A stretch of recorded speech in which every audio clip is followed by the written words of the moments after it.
Asia is by far the largest continent on Earth, covering an area of 44,579,000 square kilometers, which constitutes 30% of all land on Earth. Besides this, Asia has been the host of the majority of the human population for most of history, today accommodating 4.5 billion people, or roughly 60% of the world's population. But despite its size and bolstering populations found here, the name Asia originated outside this great land and initially was meant to describe a much smaller area. The earliest recorded use of the name Asia to describe the entire continent belongs to Herodotus, a Greek historian from around 44 BCE. When he wrote about his confusion over the names of the continents and why 3 women's names had been given to a tract which is in reality one, referring to Europe, Africa, and a land he called Asia, which designated the lands of Anatolia and the Persian Empire, pronounced today as Asia. Why 3 continents are made out of a single landmass is the subject of another video, but in this comment, Herodotus had given the continent of Asia its official and lasting name. But to see why he called this land Asia in the first place, we need to go back further. Long before Herodotus, the name Asia had been in use to describe a smaller region within the continent. To find the earliest known use of the name Asia, we need to go back to a time called the Greek Dark Ages, which lasted from around 1100 BCE to roughly 800 BCE. Prior to this, Greek had been secured in the Mycenaean states, but around 1200 BCE, unknown invaders came to Greece and destroyed much of the Mycenaean civilization. Because of this, syllabic writing was lost, and alphabetic writing had not yet been introduced to the region. Effectively, the only forms of writing preserved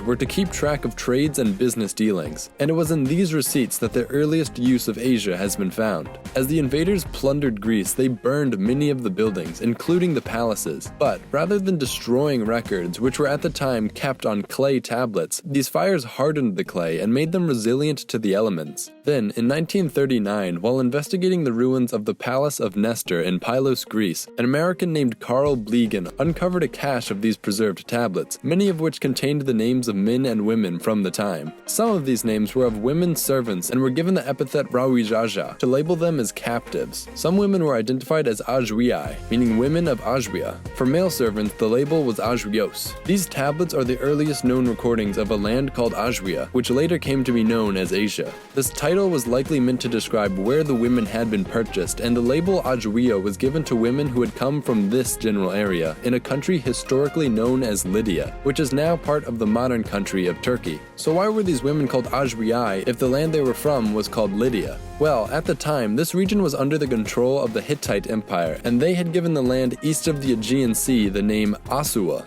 This name, Asua, is the most likely origin of the name Asia. After the Hittites gave the area its name, the Greeks began to use it to describe the entire region, which is today called Anatolia. Then, once the Roman Empire conquered these lands, they called the province Asia. In doing so, Asia came to describe all the known lands to the east of Europe and Africa, though the people at the time did not know just how far that land stretched. Then, because Asia was being used to describe a vast continent, the region that had originally been given the name needed a new one. That's why you'll sometimes see Anatolia referred to as Asia Minor, with the rest of the continent being Asia Major. To a lot of people, that's all they'd want to hear, but if you're like me, then you're also probably wondering, well, why did the Hittites call it Asua in the first place? Well, sadly, there's no definitive reason or meaning of the name Asua, and we can only guess about it with what we know today. That being said, here are 2 of those guesses. The first is that Asia comes from the Aegean language family, which include Indo-Cretan, Minoan, and Indo-Cypriot languages, specifically from the word Asis. This word translates roughly to muddy or silty, which could have been used to describe the eastern shores of the Aegean Sea, therefore earning the land the name Asua. Or, the second theory offers an Akkadian origin. Here, the word Asu means to go outside or to ascend, and would describe the sun as it rose in the direction of Asia, east. So Asu would become Asia, or the land where the sun ascends. This theory is favored a little bit over the other one because in the same language, the term to enter or to set is Eripu, and has been thought to be a potential origin of the name for Europe. So, in Akkadian, the sun would go outside in Asia and then enter back into the earth in Europe.